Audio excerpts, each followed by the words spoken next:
Ci colleghiamo in diretta audio e video con il Veneto, e con noi, oltre ovviamente al collega Rosario Padovano, abbiamo anche Igor Visentin, che è il presidente del Consorzio Sindaci del Veneto Orientale.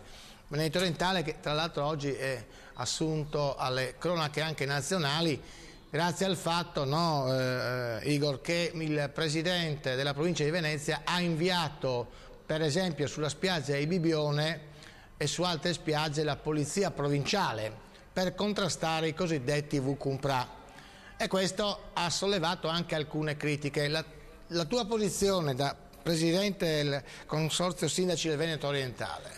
Beh, è estremamente semplice e lineare, così come la politica della sicurezza e dei controlli che stiamo cercando di adottare con i comuni del Veneto Orientale da un paio d'anni a questa parte.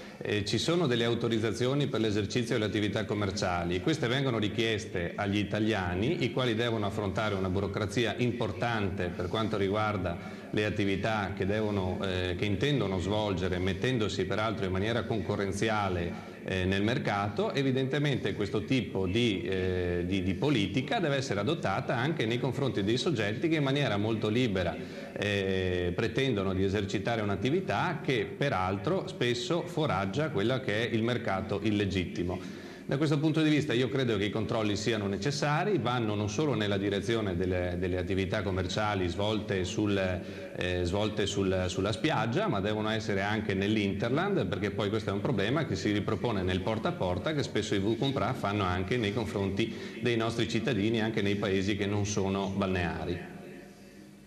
Dare la parola all'amico e collega Rosario Padovano, dico invece all'amico Alex, o lì avete troppo sole in studio e mi accecate gli ospiti e il conduttore, o dovete in qualche modo diminuire la luce. Detto questo... Beh, cerchiamo di risolvere quanto prima questo... Già fatto, prego. Questo problema tecnico. Chiaramente, tra l'altro la Polizia Provinciale, come ha già ricordato Igor Visentini, sindaco di Pramaggiore, potrebbe assumere anche dei nuovi incarichi. Sono stati un po' sfortunati ieri perché hanno scelto proprio la giornata meno adatta, perché mancava il sole, molti ombrelloni erano chiusi, e questo lo testimoniano anche alcune fotografie apparse sui giornali. Al di là di questo aspetto molto importante, una svolta sicuramente necessaria, abbiamo invitato il presidente della conferenza dei sindaci per replicare in qualche modo ad Antonio Bertoncello, sindaco di Portogruaro, che insomma sul teatro ha accusato pesantemente la conferenza dei sindaci. Signor Visentin, la notizia di queste ultime ore è che lei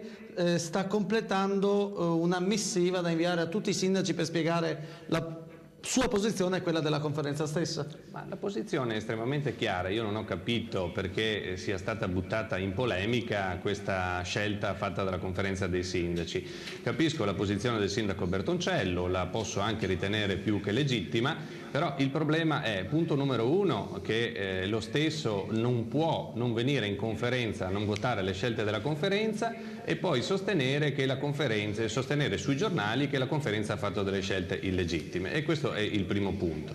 Il secondo punto è che il sindaco di Portogruaro parla di fare squadra, il che è un principio politico assolutamente saggio, ma nel momento in cui la conferenza sceglie 5 progetti nelle intese programmatiche di area e la sceglie votandola congiuntamente all'unanimità, è il sindaco di Portogruaro il quale si differenzia da questa scelta, e quindi per la prima volta dopo tanto tempo siamo riusciti a fare squadra. Evidentemente c'è una posizione di incoerenza da parte del comune di Portogruaro. Poi il terzo aspetto è quello che si dice che il progetto di Portogruaro fosse un progetto, ossia un progetto più istruito rispetto a quello del teatro di San Donà di Piave.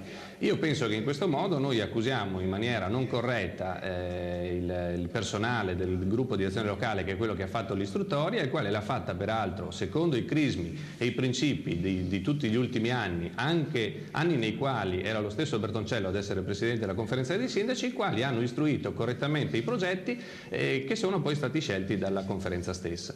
Ecco, quindi c'entra poco il fatto che Bertoncello sia andato via qualche giorno di vacanza, per qualche giorno di vacanza. No, io penso che sia più che legittimo il principio per cui una persona vada in vacanza, soprattutto dopo una campagna elettorale estenuante, però stante il fatto che è assente non mi pare corretto poi criticare sui giornali. Bene, ringraziamo dunque Igor Visentini per il suo intervento, la linea alla redazione centrale. Igor, lei va in vacanza, questo sì, no? Spero proprio di sì. Perché abbiamo fatto... Ma non era già andato? No, io ancora no. Abbiamo fatto una lunga, diciamo, no, annualità. Grazie a Igor Visentin, che è il presidente della conferenza dei sindaci del Veneto orientale. Grazie ancora.